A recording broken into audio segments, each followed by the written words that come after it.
Good afternoon, everybody. I welcome you here for our June meeting. Just go through some housekeeping. We'll start under section 424 of the governance rule. This public meeting will be held and recorded to improve access to the meeting of our community. The recording will be published and will be retained by council in accordance with council's legal obligation as a visitor to the public gallery or permanent may be recorded. To acknowledge the traditional owners, we'll acknowledge the traditional owners of the past, the owners of the land in which we are meeting on the pay our respect to the elders, past, present and emerging, and to the elders of other communities who may be here today. The opening prayer, Almighty God, we humbly ask thee to bless and guide this council and deliberation so that we may truly preserve the welfare of the people whom we preserve. Amen.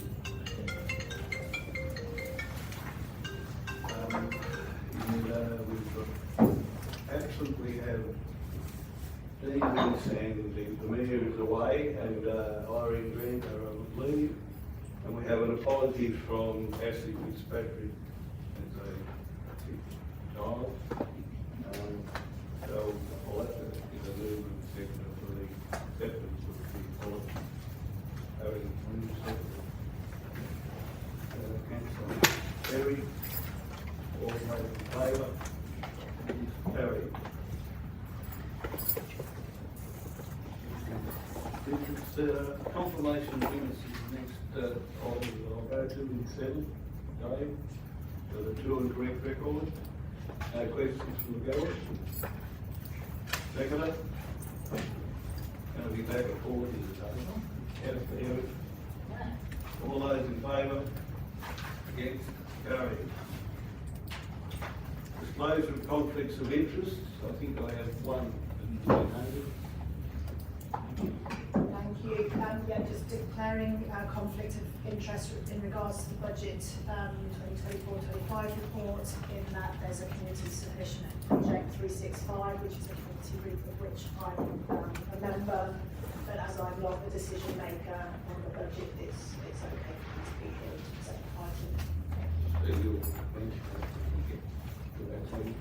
Thank you. Straight on to number 13.1, which is the adoption of the budget. I'll hand over to Director Greenberg. Thank you. So following a period of community consultation, this report is put forward to councillors considering adopting of the 2024-25 budget. The main changes since the draft budget was put out for consultation are the inclusion of $20,000 towards 2 community groups, one of them being Project 365 that I mentioned conflict of interest regarding. The increase to operating income, which is specifically about the timing, principally about the change in timing of anticipated financial assistance grant funding. So there is a commensurate decrease to this year's forecast. It's just a timing change. And the inclusion of carryovers where there are known projects that won't fully complete and be fully expended within this financial year. So those funds are carried over for completion into next financial year. Those are the main changes, and there's a full detail provided in the report and an attachment that details the full changes. And so the recommendation is put forward for councillors to consider funding allocation towards those budget submissions and consideration of the other submissions made to the budget. To note the overall changes in position to the budget, to declare the rates and charges for the 2024 financial year, as summarised in the report, to adopt the budget, to authorise officers to provide formal response to each submitter or each person who made a submission in relation to the budget, and to authorise the CEO to give notice of the adoption of the 2024-25 budget. Thank you. Questions from the gallery? Okay, I ask for a move. Councillor Bustle. moves the recommendation. Councillor Fuller, seconders. Would you like to speak, Councillor Buckle? Thanks. Thanks, Acting Mayor. I think this is the most important council meeting of the year. I'm disappointed to see that there's three councillors away at such an important meeting. Council remains committed to improving the ease and attractiveness for travel and visitation to Wangaratta. A fourth year of funding for the Wangaratta Town entrance beautification improvements has been allocated in the 24-25 budget. Council will also continue to invest in marketing, support from Tourism North East, as well as one of the events such as New Year's Eve to encourage visitors to see what our great region has to offer. Improving our physical well-being and providing our community groups with access to the facilities they need, it remains a budget priority. The Wangaratta Sports and Aquatic Centre will see major upgrades to its netball courts, amenities and change rooms completed in the 24-25 budget. The upgrade will be help us attract major events and serve the growing health and recreation needs of our community for decades to come. I think we would agree Gunbar Reserve is just one of the most beautiful parklands in the state of Victoria. Over the past 4 years, our council has been dedicated to transforming the King Valley through the ambitious King Valley Prosecco Road Development Master Plan. With the 24-25 budget, we are set to bring this visionary project to completion. This fully funded initiative will deliver a multitude of exceptional benefits, enriching the lives of everyone in our region and attracting visitors from far and wide. One day it might be like the Barossa Valley, it has that potential, and I look forward to that.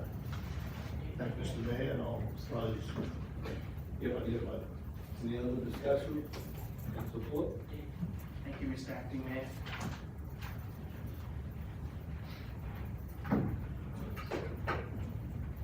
Thank you, Mr. Acting Mayor.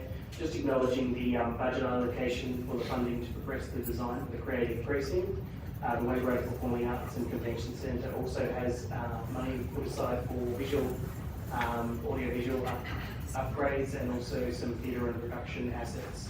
We're also proudly taking on real action in improving our relationship with the Aboriginal and Torres Strait Islander community, with the Council committing resources to progress the Reconciliation Action Plan. We'll also continue to identify opportunities to keep improving our community engagement, including tools such as surveys and our online portal, community engagement portal, particularly useful for things like the action plan and the vision work that we'll be doing in the new term. Thank you, Mr. Acting Mayor.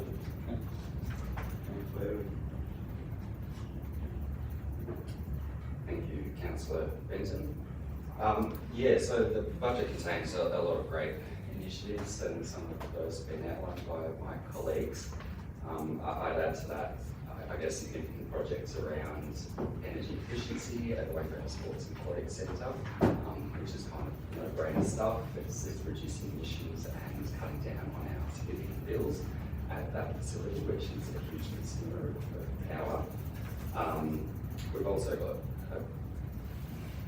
an amount of tree planting allocated for in the budget. I would argue not adequate if we're to achieve our goals of canopy cover in the municipality, which are ambitious goals.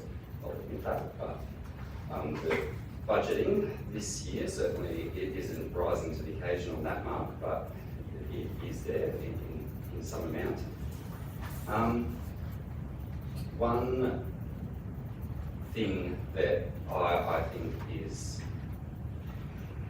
inadequate is a focus on community engagement and an increase in budget allocation there. We have recently increased the staffing with a new resource coming on board.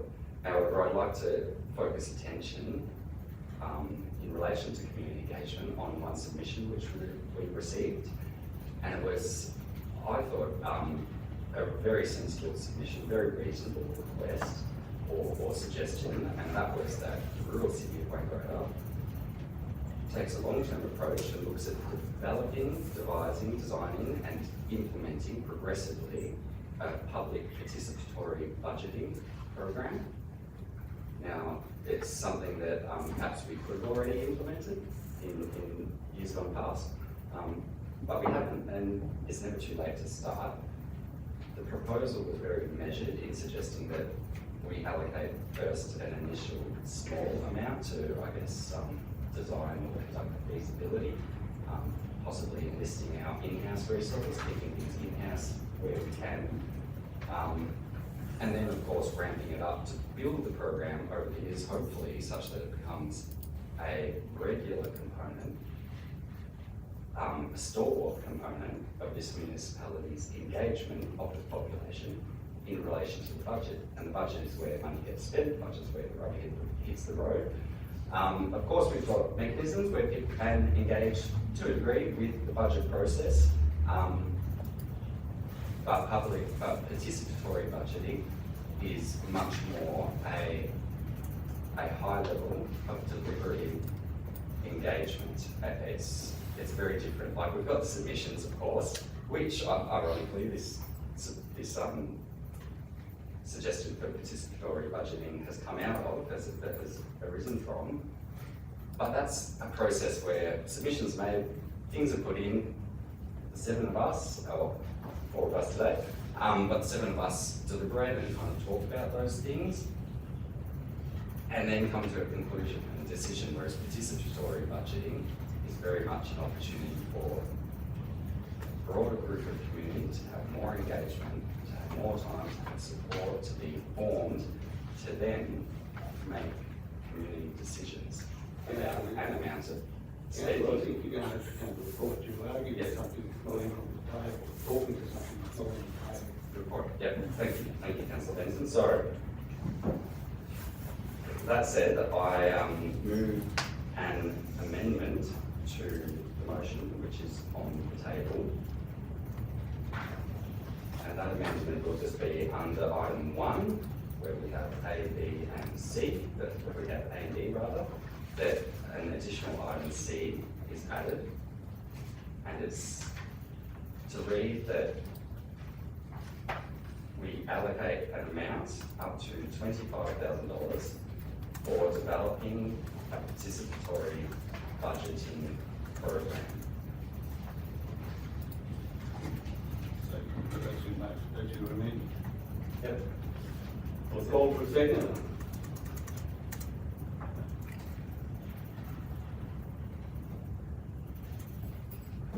Sorry, the amendment lapsed because of the lack of a second. So we move back to the motion, and before our councillor Busselton, we're closed the debate, I'll read the next few findings. Each council develops a budget aligned with our council plan and vision. 24-25 budget outlines funding allocations drafted to meet the community's aspirations amid tightening economic conditions. This budget continues to fund delivery of the actions we commit to our 4-year plan, which will help make the community aspirations a reality and to bring council delivery commitments to life. The 24-25 budget allocates pragmatic funding to ensure delivery of the key projects on the path ahead. We'd like to thank community members who contribute to their ideas and feedback during the public consultation period. Community engagement is crucial for a stronger municipality. This year, residents provided an initial input via our Connect Wangaratta online platform. The platform had 336 visits, 11 suggestions. The recent budget consultation process added another 8 submissions. A total of 19 submissions were considered and informed the preparation of this budget. It is not always possible to include requests from all groups, and this budget is no exception. But we have actively listened. We will continue to lobby for funding assistance from state and federal government where applicable. Some of the key figures is the accounting surplus is 13.89 million, and I'll refer back to Councillor Brindley, Director Brindley's comments in relation to that. Really relates on timing of when we get allocations of some of the granting procedures going forward from the state and federal government. And that's an adjusted operating surplus of 2.9 million. The rate rise is equal to the rate cap set under the fair go system of 2.75, 22.6 million in capital works program with 29 million of it carried over and no new borrowings.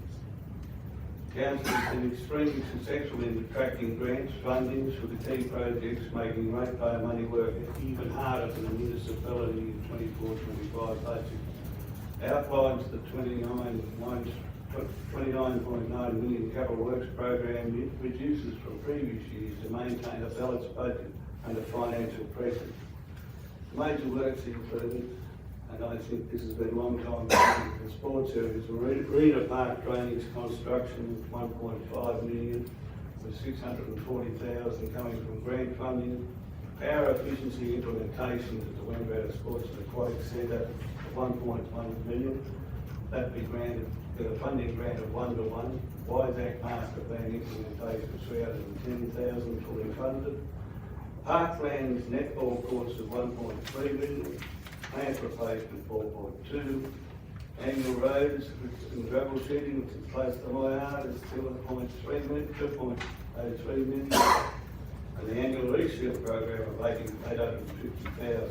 Flood mitigation strategy is 2.8 million. And actual road construction is 1.85. The budget, as I've foresaid, includes a 2.75 rate rise in accordance with the government's fair go rate cap. Earlier this year, the Minister for Local Government issued a new practice of guidelines for waste-related charges. Council is undertaking a thorough review of waste service charges against these guidelines and will communicate the outcome of the review when completed. Both these conditions apply pressure on Council's financial position. Therefore, the Council has undertaken a thorough review of all service areas to reduce the 24-25 expenditure where possible to compensate and will continue to monitor and ensure the Council's long-term financial sustainability. Lastly, the budget includes funds to facilitate the 24 council elections, which you will see in the new council being formed. It also includes funds for the development of a new council plan, which will seek active input from the community during the course of the financial year. Councillor Bussell, do you want to add anything to close the debate? Yes, thank you, Acting Mayor. I will support this budget and the rate increase, but I don't believe that rate increases that we've had are sustainable. And I'll flag that I can't support rate rises in the future as high as we have. It's just not fair on some of our ratepayers. Thank you, Mr. Mayor. Okay. I'll put the motion. All those in favour? Against? Motion is carried. Mr. Acting Mayor, I'd like to move a motion to include summaries of our notes in the minutes for our commentaries, please. You can give a second. Councillor Bussell, all those in favour? Against? Carried. We move on to 13.2. Councillor Brindley, Director Brindley. You want to stand here? Thank you. So the complaints policy is a council policy which means it's something we publish to the community and has been due for review. Following a review, the main changes that have been made to the complaints policy are some updates to ensure that natural justice and procedural fairness are formally captured in the policy, to provide further clarity to community members about where complaints may escalate their complaints to if they're dissatisfied with council's response, and to outline the process for managing anonymous and confidential complaints. So this report is presented to council to consider adopting the complaints policy 2024. Thank you. Thank you, Director. Any questions from the gallery? If not, I'll ask somebody to move the recommendation. Councillor Fuller? Councillor Bussell? Councillor Fuller, do you want to? Councillor Bussell? You want to say anything? Councillor Carey? I'll put the motion. All those in favour? Against? Carried. I think we now on to number 14.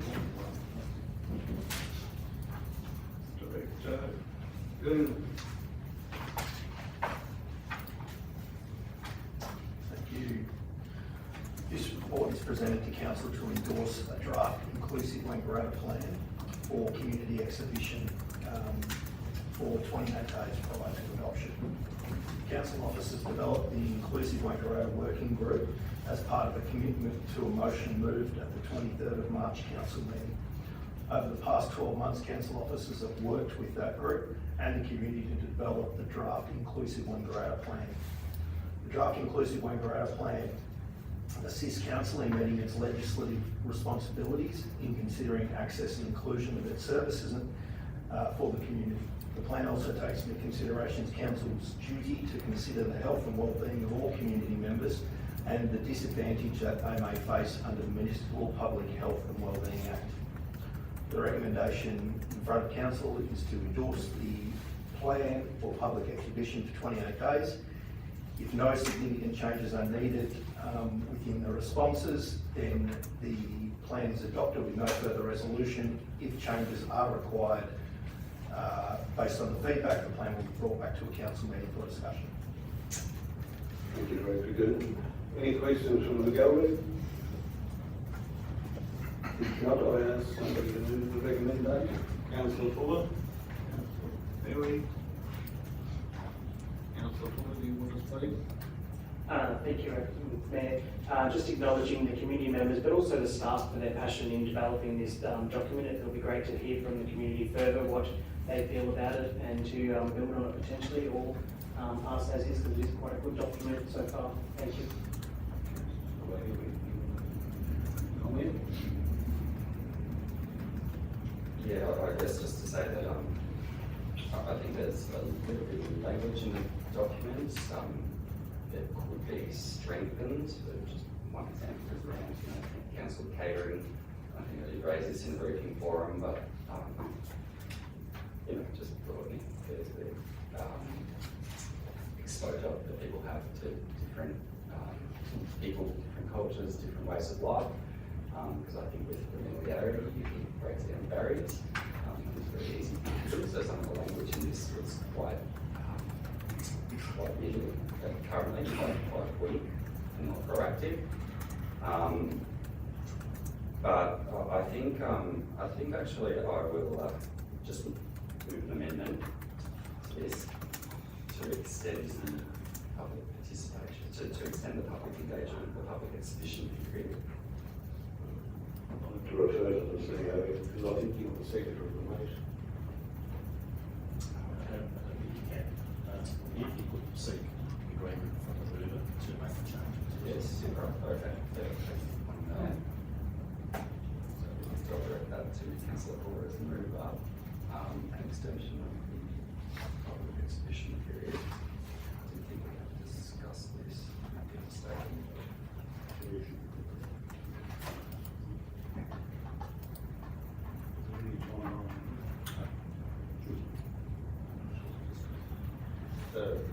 Councillor Fuller, you in agreement or? Close to 40 days. Or something else. I think the 28 is what our standard is at this point in time, and generally the 28 is our standard, and I'm pretty comfortable that within that period we don't have any major hurdles in terms of people's access and that sort of thing. And it's our job to ensure that we promote conversation if we feel we need to raise awareness or in other ways. So I think the 28 is sufficient in keeping status quo for process for exhibition phase. So, begin with the council. That's fine. That's it. No more comments? No. Okay. Councillor Buzzell. Thanks, Thank you, Mayor. This is a very important policy. I acknowledge that. It's very, very important, and I look forward to seeing what public think when it goes out to the public exhibition. Thanks. Councillor Buzzell, all I just was saying is GES has been a lot of effort to put into this and to get the narrative right, feel right. And it's a starting position. So I think it'll be work in progress to keep going along with this document. I'll put the back to Councillor Fuller for final comment. Thank you, Mr. Acting Mayor. Just in light of Councillor Harry's concern around the timing perhaps, is that an encouragement from any community members that feel they have a need for assistance to interpret, to read or to access this document, to reach out to staff. They're always there and willing and available to best help in that. And using other services that are available in our community. We discussed in some way potentially NEMA being of assistance, but there's multiple channels for us to consider for community members to reach out to us for assistance in this document in particular. Thank you, Mr. Acting Mayor. Okay, close the debate. All those in favour? Against? Carried. Unanimously. 4.2, Director. Morris, this report is presented to Council to adopt the affordable housing strategy following community exhibition. The strategy is being reviewed with some amendments based on feedback received following the period of community engagement. These changes are detailed in attachment 2 on the document.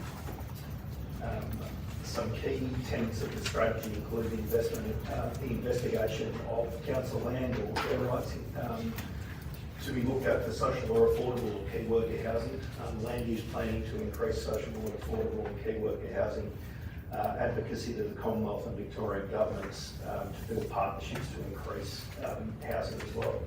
Our community has shown that it is compassionate and supportive of people doing it tough, and a review online of Wangaratta's community notice board shows that people are willing to help out, understanding the tough times people are going through.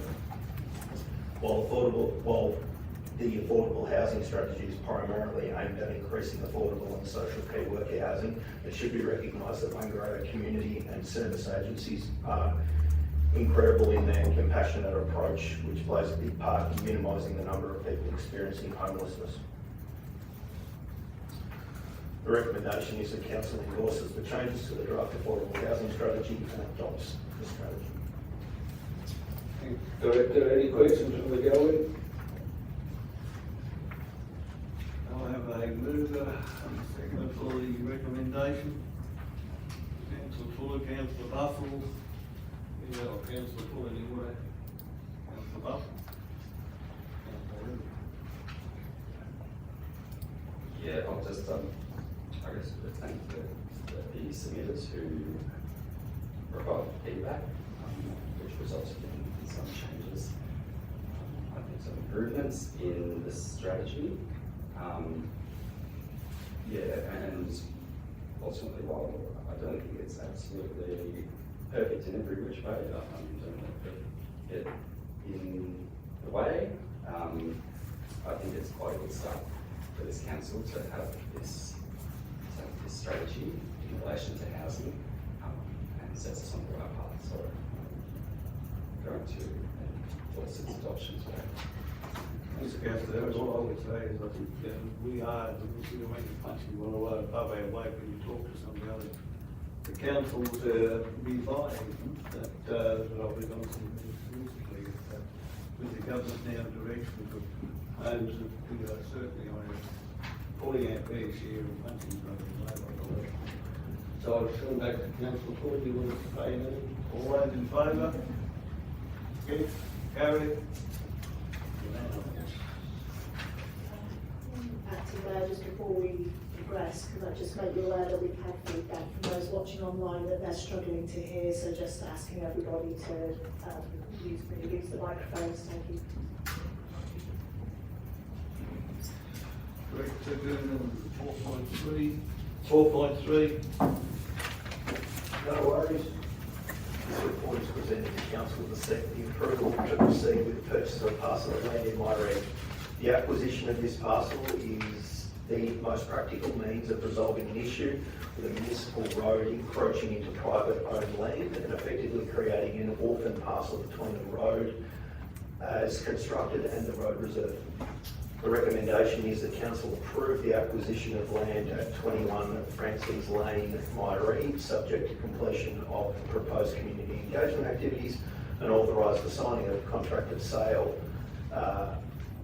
by the Director of Community Infrastructure. Questions from the gallery? So, Councillor Lou, Councillor Russell Lou, seconder. Councillor Herring.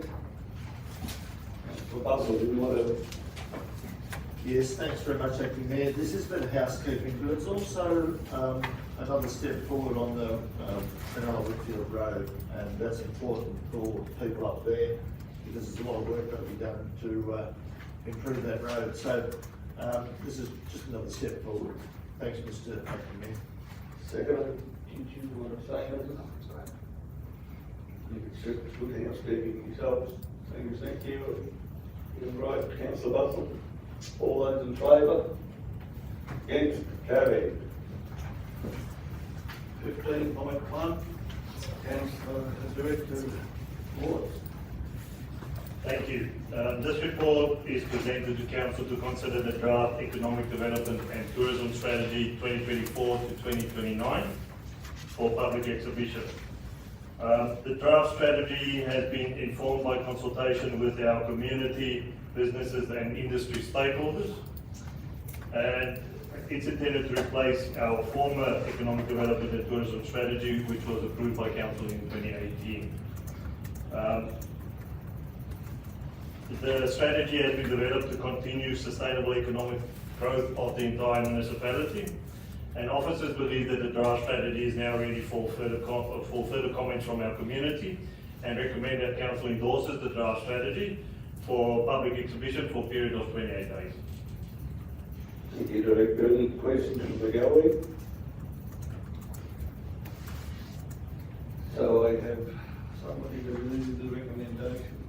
Councillor Bustle, Councillor Fuller, Councillor Hutton. Yes, thank you. We'll just ask a question, Mr. Chair. Does that strategy come back to Council? Or was it approved?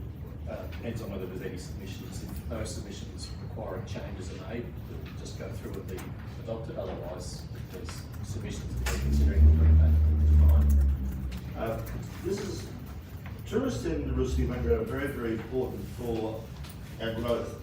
So people come here, look at what a lovely place it is, and some of them choose to come and live here. So that's why I think this is very, very important. A plan like this, we've done very, very well over the last 8 years. So I look forward to seeing what feedback we get from the public, and it'll be very, very exciting to see where this goes. Thank you. Thank you, Mr. Acting Mayor. Yes, just acknowledging, as per previous conversation around that consultation period, 28 days is our standard. And again, I encourage people to get online, have a look at it, or run sure, reach out to the officers and such, because the teams in EcoDev and such are very willing to have conversations and help people guided through the conversation. Thank you, Mr. Acting Mayor. Thank you. I'll put the, Councillor Herring. Thank you, Councillor Benson. I think there are a couple of concerns, I guess, I have about this document in its current form. I do wonder where, for example, like the implementation plan, the overarching objectives, gross regional product growth of 3% is listed as an overarching objective. I just didn't see that emerge as a theme where, from the engagement that I have seen, that people were stipulating that they just want a blanket goal of growth like that, guiding the document. So to me, I think that's concerning, because I don't think it needs to be said that a kind of blanket objective of growth doesn't necessarily give you quality of growth that defines an economy. So I am interested to hear what the community brings back, but I think for one of the overarching objectives, I do have big concerns about the document. Another point I would make is just in those overarching objectives, there seems to be a bit of contradiction in terms of trying to increase housing for key workers and housing to support labour, but then on the flip side, supporting that population growth and that tourism development. So it's just, because one increases the housing supply and availability for a community and its visitors and its economy to utilise. But the other kind of puts pressure on that stock. So it's just not clear which one comes out on top. Obviously, we've got the housing affordability strategy in play now, which is going to speak into that conversation and prioritisation. But yeah, I'm going to wait and see what the community brings back on this one. Thank you, councillor. You have to stay for 21 days, so we'll see what comes back. All those in favour? Against, carried. We move on to the next item, is 15.2, the Moyu Township Development Plan. Council support. Director support. We are lacking council support. Council did say so. I haven't read one. Thank you. This report is presented to council to consider the Moyu Township Development Plan. The plan provides certainty around the growth of the Moyu Township by guiding land use and development decisions. The key recommendations of the plan are set out in the officer's report, and the full plan and background reports that are attached to the agenda. Councillors recommend that council adopt the draft Moyu Township Development Plan, and if adopted, the next step would be to seek authorisation to take the proposal through a planning scheme amendment process, and that will deliver a further opportunity for the community to make submissions in relation to this piece of work. Thank you. Thanks, Director. Any questions from the gallery? We have a Moyu contingency. I thought we'd get one. If not, if somebody move the recommendation, seconded Councillor Bussell, seconded by Councillor Fuller. Councillor Bussell. Yes, thanks, Mr. Acting Mayor. So I see this plan as one of the most significant plans, and I hope it continues to progress through the state. There's a vast amount of opportunities in the King Valley for the future, and it's really, really important, and Moyu is central. As it says in the report, it's halfway between one end and the other end. It's in the middle. You can drive either way. And the previous economic tourism strategy, they're so linked together. Without this plan and future development of Moyu, the whole valley is going to struggle to go ahead. But if this can be kept moving through to the state, it will be fantastic. Thanks, Mr. Mayor. Councillor Fuller. Thank you, Mr. Acting Mayor. Just acknowledging with no bias that Moyu is a beautiful place to live, and this will ensure that we have the housing stock potentially available once it passes all its triggers and background work in that. Thank you, Mr. Acting Mayor. Councillor Ely. Thank you, Councillor Benton. I think Moyu is a place that has a great opportunity to become a consolidated, slightly larger small town in our municipality. It's got the services and it's well located. It is in a beautiful setting, as Councillor Fuller pointed out. I think, if I had a comment about this proposed pathway, it would probably just be that with respect to the land and the zoning and the development that's closer to Burn Street, closer to Main Street, I think thinking long term, it would certainly not hurt for us to ensure that the development doesn't preclude, future densification of that, especially that central area.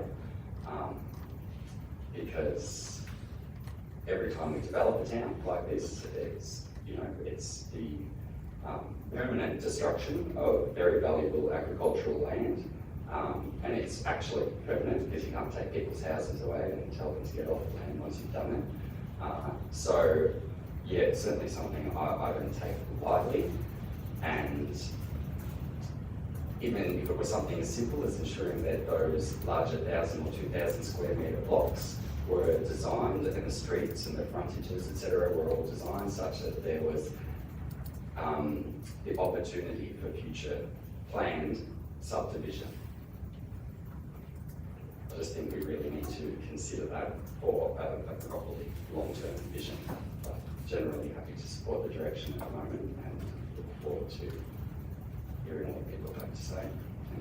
Thank you. Thanks, Councillor Doherty. I think that strategy gives that possibility now to have some formal structure going forward once you have these plans in place, and that becomes the next step after the end of the possibility. It's something I think it's been well overdue out of some time to a formal structure and development plan. Councillor Bussell, have any further to say? No, thank you, Mr. Chair. Okay, all those in favour of the recommendation? Carried.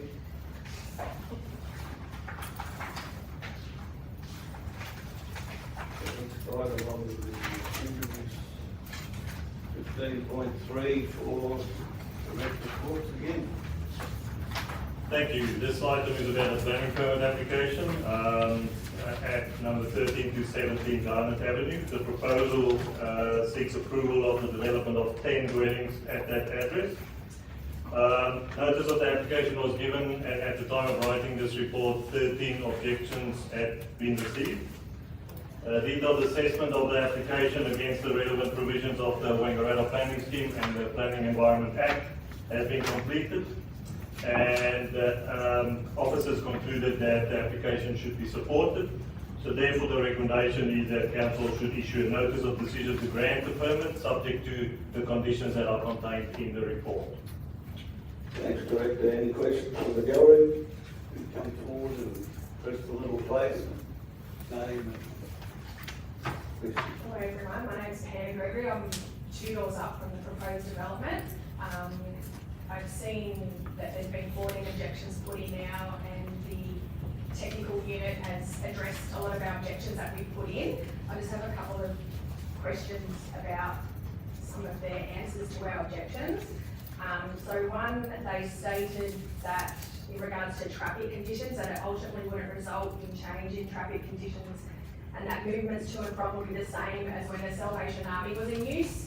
So 10 dwellings versus 1 church that was used on a Sunday morning, I don't understand how they think that's going to be the same amount of traffic being used, so that is a concern. And I just wonder in the future, if traffic is increased, which, let's face it, 10 dwellings versus 1 little church, what's something that we can do in the future if that, I just don't understand how they've come to that conclusion. Do you, Councillor, Director's thoughts or do you have any comments? Thank you. All I can mention is that what we do is we refer these types of applications to the experts. In this case, you mentioned technical services. They will do an assessment of what infrastructure is available out there and what land uses are taking place there at the moment, and would then make a recommendation whether this should be supported or not. In this case, the recommendation is that the infrastructure that we find out there at the moment is suited for traffic that's expected, and it's from an engineering perspective, it's not expected to be significantly different from what we've seen in the past. That's the only question. No. Yes. I'm going to ask a couple of questions on behalf of a couple of other people. Another one is just in regards to street parking. So in the application, we were concerned that people will park on the street and it's on a gentle bend, as they call it, with a single line, so you're not meant to park there. It says the application doesn't seek to use street parking. However, once again, 10 dwellings, potential 20 couples. Most couples have 2 cars each, 14 parks provided, visitors. It's likely that people will park on the street, so we just are concerned that that could be, like, it's quite dangerous coming around the bend. So that is something that we currently do have a concern about.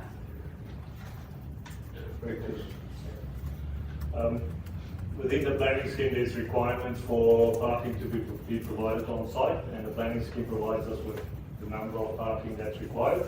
This application complies with that. When it comes to street parking, as you've already pointed out, street parking is not allowed because of the road layout and the line marking. It might be that people will still park in the street, but in other areas in the street. And if people are parking in places where they're not supposed to, obviously there will be some compliance action to be taken. So we can look at doing something in the future if that's okay. Yep. Yep. And then another one, and forgive me, I'm not a planner or an architect, but it states that we talked about the overdevelopment of the land, and it states that they're only planning to use 42% land coverage, like they are going up, but just a visual of the site, I don't understand how there's 58% land free, like, I just don't understand, it's only 42% of the land that they're using when 10 houses are going on the site. And like I said, I don't have the architectural knowledge, but just as a visual, I just don't understand how it's only 42% of the land being used for 10 dwellings.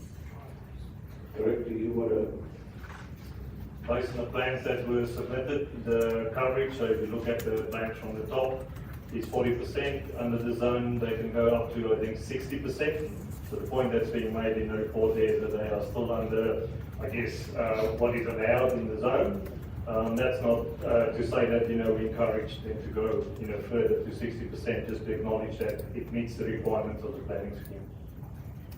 I've just got two more quick things. Another thing that was mentioned was rubbish, and so 10 dwellings, there's going to be 20 bins on the street every week. An objection that was put in was in regards to the smell. So when the technical unit have addressed that, they've only talked about the space, so they're saying that there will be 18 metres used out of the 40 metre nature strip, but it hasn't addressed the potential 20 bins being there and the smell. So I just wondered if that was missed altogether, or it's just not something that's taken into account. Councillor Director. It's not really a matter that we would take into account when it comes to the planning permit. It's no different from a lot of other places in Wangaratta and other townships where you have these types of developments and you are going to have a few bins together. What we will focus on, however, is there enough space to have the bins there and ready to be picked up, and also where will the bins be placed on site when they are not, at the front of the property. Both of those things have been addressed. So I guess a few to me is 3 or 4, this is like 20, so just add that in. And then just lastly, in regards to property values, like whether they possibly could increase or decrease, it says that that's not a planning concern. When does that become a concern? Like after it's built and our property values drop or increase? I just wonder where that comes into account when this is taken into consideration. Would you like to, Director? We can respond. That reference is to acknowledge that within the planning system, so within the Wangaratta planning scheme or within the Planning Environment Act, property values is not something that we need to consider. You can imagine that every development application, leads to a conversation about property values, and that's specifically excluded from the planning space. I do acknowledge that it's a relevant consideration for those that are in that neighbourhood, but just strictly speaking from a technical planning assessment point of view, it's not something we consider. And just some feedback, when we attended the Honorata meeting and had a conversation with some of the councillors and were told if we put an injection in, we asked, would we be notified if it would come to a council meeting so we could come and address our concerns? And we told we would be notified, but there's 3 of us here today and none of us were notified. We just found out by looking at the agenda. So that's just a concern. If we didn't see the agenda, we wouldn't be able to address our concerns. So no one was emailed, and as of today, there's no letter or anything. Does, Director, you want to respond or? Yeah, that's unusual and I apologise for that. We do notify objectors of these meetings when decisions are being made, and I will follow that up to see what's happened in this instance. Because like I said, there's 14 objections and 3 of us here haven't received anything. Thank you. Thank you. Any other questions? No? Okay, move it to the recommendation. Councillor Buckle moved, Councillor Harry moved, seconded. Councillor Buckle, you want to speak? Yes, thank you, Mr. Mayor. I acknowledge acknowledge the objections, the 14 objections. And they're all relevant concerns. However, we do have a housing problem on Groton, and we need to address that. I'm pretty happy with the look of the development, where the development is, and I think some of the concerns can be addressed with further conversations.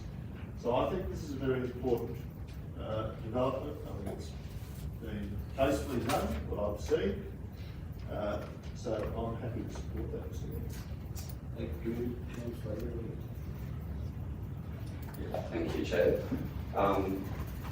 Yeah, I guess to reiterate a couple of the comments Councillor Russell made, we certainly are in need of housing. Higher densities of housing, I think, is a wise and smart way forward for our municipality to look how can we utilise land and get more houses out of it. Of course, it does come with compromises, compromises in space, more people in close proximity together. Only, I guess, increases the opportunity or chances for there to be friction.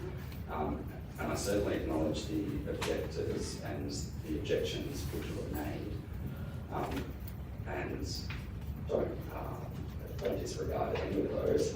I guess just on the back of the question of Pam, thank you for your questions, Pam's comments. I mean, I do personally feel like a lot of the technical concerns are addressable, and design is critically important when you're increasing density. I feel like many of the technical responses have satisfied to a degree some of those objections. I don't think they have fully been satisfied. I mean, I think, for example, traffic and parking issues, they're always going to be a live matter as we increase density without matching that increased density with modified transport systems. You know, you just squeeze more people into a car-dominated environment and there's just going to be more cars and more traffic. There's no two ways about it. You know, it's exactly why I've advocated my whole time on council and will continue to do so. For the remainder for increased alternate transport infrastructure, this location is very central. It's a very central location, has reasonable proximity to some good backbones of transport systems for walking and cycling, but you know, they're broken systems. They've got lots of stop-start bits in them, the bike paths, etc. So people aren't just going to opt for those naturally. Unfortunately, budget, which we just adopted, I believe, earlier iterations had more spending for cycling infrastructure. Unfortunately, that was wound back reasonably significantly. So yeah, I think we've got more work to do. I guess it is what I'm saying, that we're going to rise to these concerns in a big picture way. But I think for this proposal, I'm going to provide my support for it, because I think many of the concerns are workable in the near term, with that view of bigger strategic stuff to fix some of the concerns in the long term. I'll just finish just highlighting, I'm very concerned that the notification wasn't received. It's not the first time that this has happened. Yeah, so I'll certainly ensure that we have come back to councillors some kind of explanation as to what happened there. Thanks, Councillor Early. Councillor, any other? Thank you, Mr. Acting Mayor. Echoing my colleagues in regards to noting the objections and the concerns that have been raised, especially Pam, on behalf of your fellow neighbours in that way. And just ensuring that, like, we have this conversation more frequently around compliance for these matters, so that parking, for example, and ensuring that when things are not right, to let us know, and where possible, we will try to help. I don't think I could add any more to what has been said in relation to that. Yes, it's a big change, and we're a bit outside our comfort zone. And the times that we hopefully we will do our best in relationship to enforcing any changes you see going forward, if you've got the capacity to come and talk to us. Yeah. And the council and the officers in relationship. I just sort of wanted to state too, we're not, against it, like we understand we need it, it was just these concerns. Yeah, yeah. Didn't need Well, I so understand many, that. and it's unstable ground, so how can they help it? Do you want me to get there and talk? If you've got a question that we've had, It's got to be now. Yeah.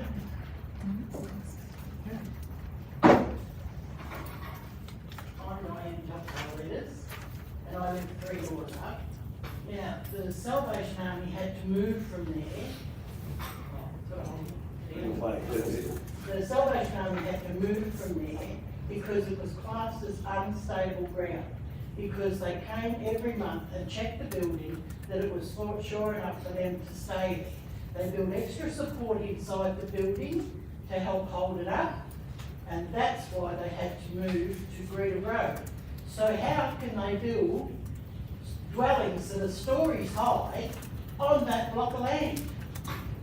well, I'm not an engineer, but I'll No, neither am I. hand over. Good question. Okay, see, you would like to respond? Through the chair, thanks for the question. Microphone. That was me. So through the process of building these, they'll need to apply for a planning permit, and part of what they'll need to demonstrate through the planning permit is that they've done soil testing, and that any footings and so forth for the new buildings are suitable for the type of soil conditions that are there, and they will be built to be appropriate to those soil conditions. But quite different building something new and designing it for the soil conditions, as opposed to looking at an old church that's obviously not being built to suit the soil conditions and trying to keep it hanging together, which has been what the situation has been. So they will need to be built to suit the soil conditions there. Is the Probably short still on version. old wooden stumps, It may well be, yeah. but yeah. The new buildings It like was that. condemned, that's why they had to get out, because it was unstable, That'll be. Okay, Nick, and build like they like, but not so good. thank you. Councillor Buss, if you want to close the debate. Thank you, Mr Chair, and thank you for your comments there. Appreciate that. Thanks, Mr Chair. So if there's no other comments, I'll put it to the vote. All in favour? 15.4, Director Swartz. Thank you. This report deals with the statutory process, which is about a land exchange. And that land exchange is needed to provide access to a lot created by a subdivision of the land of 84 Bartlett Road, Wangaratta. The proposal is to exchange a small parcel of council land for a small parcel of private land of the same size. This report seeks council's approval to enter into a heads of agreement with the owners of 84 Bartlett Road, Wangaratta regarding the proposed land exchange, and also commence the statutory process to carry out the land exchange, which will include council giving public notice of the proposed land exchange. Questions from the gallery? Somebody like to move the recommendation? Councillor Fuller?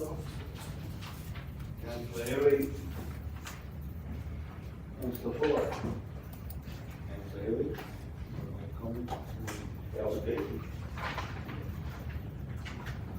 think that's about what it is, it's housekeeping for the further development there. That's a very minuscule amount of area that we're dealing with. Hopefully, 47 square metres or something like that. So somebody, you want to finish the debate? All those in favour? Yes, carried. Move on to section 18. CEO. Thank you, Chair. This item is to bring to council minutes of 2 of our advisory committee meetings, one for our Sports Rec Advisory Committee during May, and one for our Audit and Risk Committee during March. And those are provided to council for their record.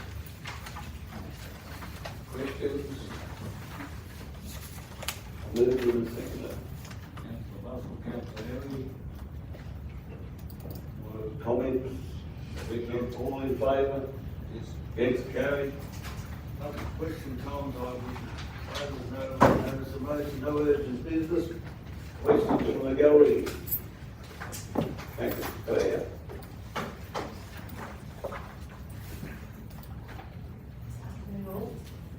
Claire Russell. I'm a member of the Merrill Park and Gardens Group, and I would just like an update on, I suppose, funding for Merrill Park. I noticed there wasn't anything in the budget. We put a submission into the budget requesting some extra money for maintenance for the lagoon walls and the lagoons themselves are pumping. I'm just wondering if we could have an update on that, and also where were we up to with the removal of 3 trees? Good. That's great. Trees are out. So that's the update on that. There was a significant piece of community consultation. We had around 70 responses to that, to what we do with the wood.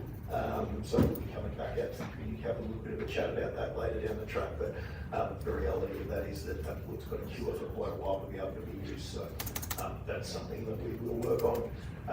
With regards to your budget request, there actually is money in the budget to look at implementing some of the pieces out of the Merrill Park Master Plan that was adopted by Council, around some of the planning that needs to be done for that.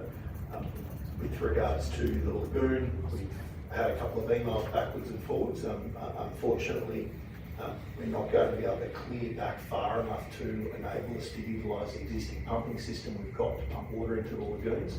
So we're now going to have to look at direct drilling a line out into the river.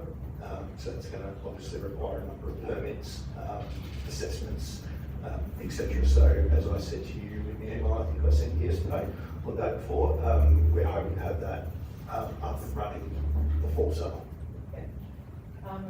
Just in terms of the trees that were taken down, where are the offsets for those trees? We buy our offsets through Vegetation Link. I don't know precisely where the offsets will actually be spent. In the rural city of Wangaroo? No, there is no offset sites in the rural city of Wangaroo that I'm aware of. Okay. That's disappointing. We'll lose 3 trees, someone else gets those. I don't understand that. Yeah, I'm more than happy to take that conversation offline and explain what I understand of the process. It's not actually as simple as we swap a tree for a tree. No, I know. I mean, the whole thing offsets, it's not, I know, you and we could, yes, I understand what it is. I'm just making a comment that it's not a very good scheme, is it, when you lose 3 trees and someone else gets 3 trees in, I don't know, Brandon Park, Victoria or whatever, that's, you don't have to, I know. You don't even actually get additional trees, it just saves 3 other trees from being pulled down somewhere else. So it's not actually tree for tree. But we understand the system doesn't necessarily work well. We need great advocacy for some state government to see, maybe be able to get some change there. So just in terms of the master plan, and I understand I've done the embankment and all of that sort of thing, and so we're just, so what, I guess our group would like, you know, a little bit of information back about what the next stage is. You know, obviously we have to come to council each time to ask, but so is there I know that you've got priorities, 1, 2 and 3 on the master plan and the years out of those. So are we looking at anything in particular next? You certainly don't have to come to a council meeting to find council officers and ask them a question. We've met with your group previous and more than happy to continue that. I just see us like councillors to hear some of this too, because we don't get to meet with councillors. Okay, that's fine. So from that point of view, I prefer to sit down with the group and go through that. I haven't actually got anything penciled in that I'm aware of from the budget, exactly apart from that project around the planning of what we are going to do in future years with regards to tracks and trails and locations. We've obviously got a significant piece of work when we get around to doing the levee structure in Maroora Park as well. But apart from that, I don't have any further updates, but happy to have a look at our plans moving forward and see what's entailed there. There's obviously quite a lot of work goes across the entire municipality and not across Warragul, unfortunately. Thank you, Claire. Any other questions? If not, brings us to the conclusion of the meeting, and thank you, attendants. Thank you, mate.